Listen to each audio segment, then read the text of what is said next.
In the late 1990s, a small startup named Google emerged from a Stanford University dorm room, promising to organize the world's information. It was an idealistic vision, quickly realized.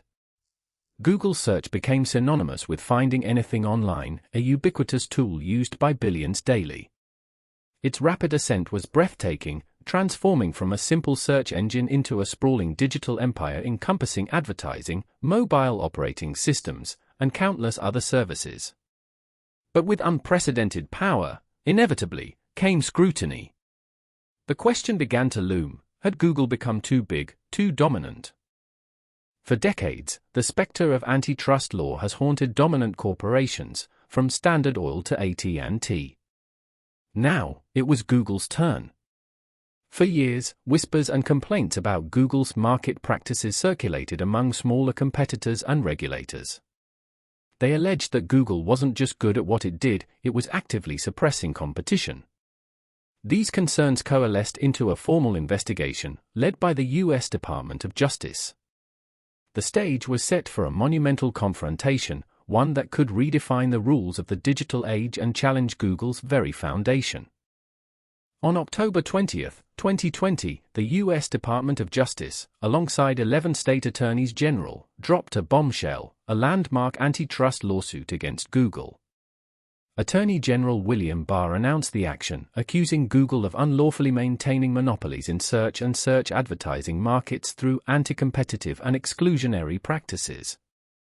This wasn't merely a fine or a slap on the wrist, the government was seeking structural remedies, potentially even a breakup of parts of Google's vast empire. It was a direct challenge to the fundamental way Google operated its core business. At the heart of the government's case were two key allegations. First, Google was accused of leveraging its immense market power in search to dominate the broader digital advertising landscape.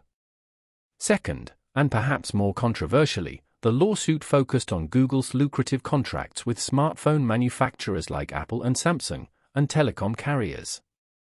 These deals allegedly ensured that Google Search was the default, often exclusive, search engine on billions of devices worldwide. This wasn't natural market dominance. Prosecutors argued it was an artificially constructed barrier to entry for any potential rivals. Google vehemently denied the accusations, asserting that its success was a direct result of superior products and relentless innovation, not illegal practices. Its legal team argued that users actively choose Google because it's the best search engine, offering unparalleled speed, accuracy, and features. They claimed that smartphone manufacturers could easily switch to other search providers if they wished, and that the payments were simply a cost of doing business in a highly competitive market. For Google, this was a battle over the very definition of competition in the digital age. Presiding over this momentous case was Judge Amit P. Ameta of the U.S. District Court for the District of Columbia.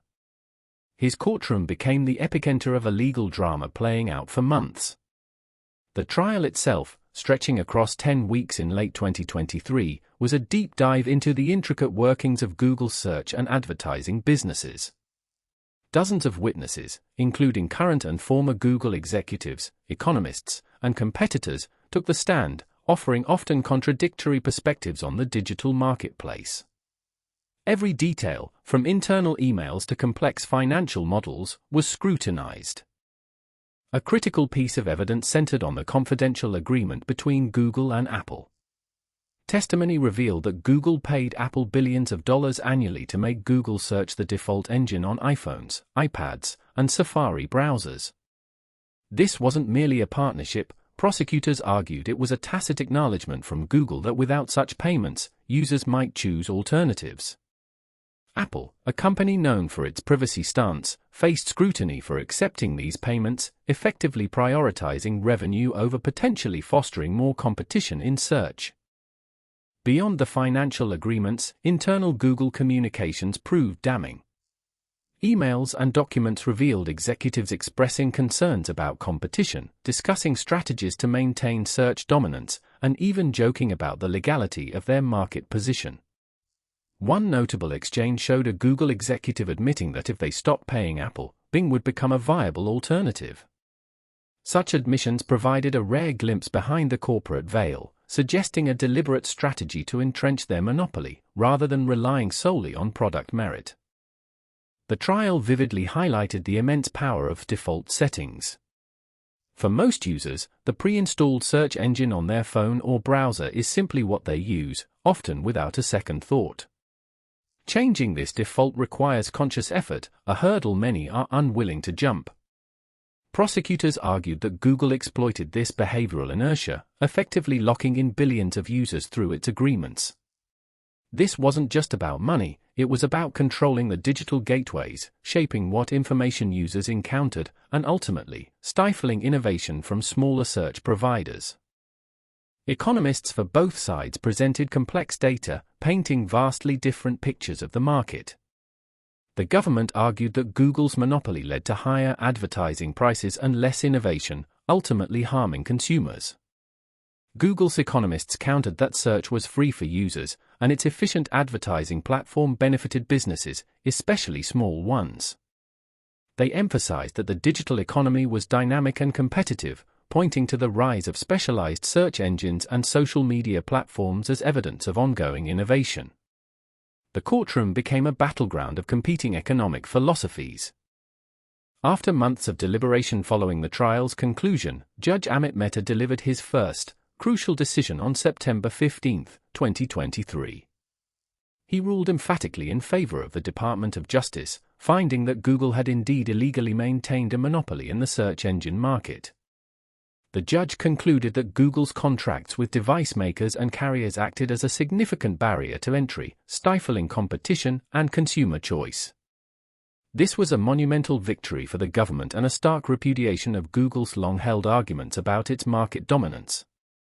While the search monopoly verdict was a significant blow, the case isn't entirely over. A separate portion of the lawsuit, specifically targeting Google's ad technology business, is still pending.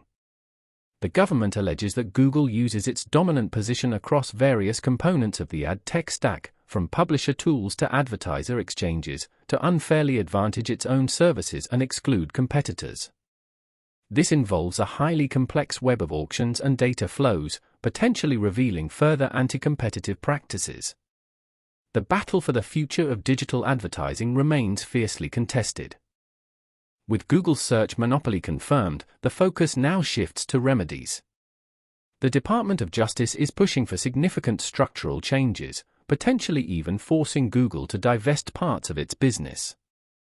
This could include breaking up its search division from other products or imposing strict behavioral mandates, such as requiring Google to allow other search engines to bid for default positions on Android or iOS.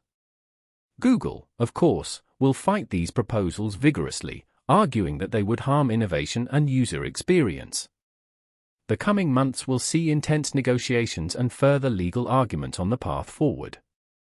Google's legal battle is more than just about one company, it sets a powerful precedent for the entire big tech industry.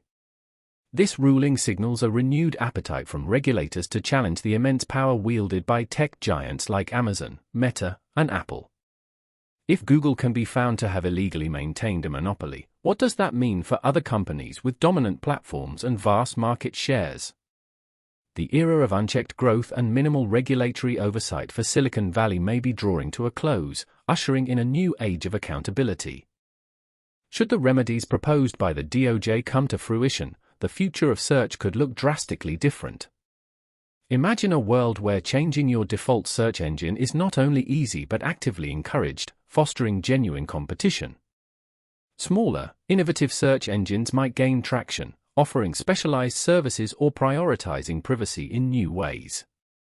This could lead to a more diverse and dynamic search landscape, giving users more choices and potentially better, more tailored results. The internet experience we've come to know might be on the cusp of a profound transformation.